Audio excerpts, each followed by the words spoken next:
وهذا هو الخلاف اللي كنعيشوا انا مع الناس مثلا اللي كيطبلوا الاسترجاع الصحراء لم تسترجع، ولكن استرجعت بشروط، وهي التدخل السافر في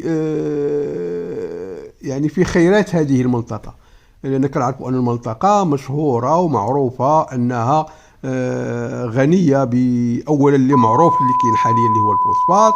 هناك ثروة بترولية كبيرة على الشواطئ ديال الصحراء المغربية، زيادة على الثروة السمكية، الأراضي الصالحة لزراعة أي شيء، أي حاجة كتزرعها فيها كتنوض.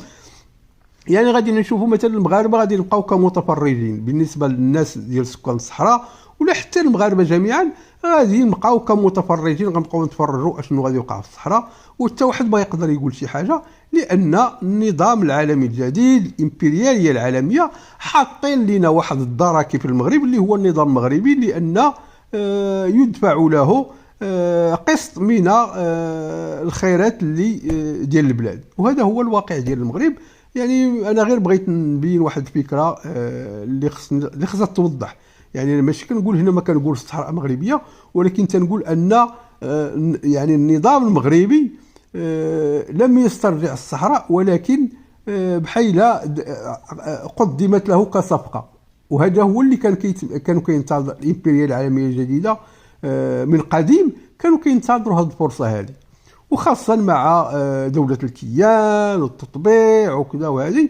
ولكن المشكل اللي كاين أن الناس حاليا ما فاهمينش شنو واقع في العالم، يعني يسيروا قراوا شنو واقع في العالم حاليا وغادي نتفهموا اللعبة اللي تلعبات على الشعب المغربي.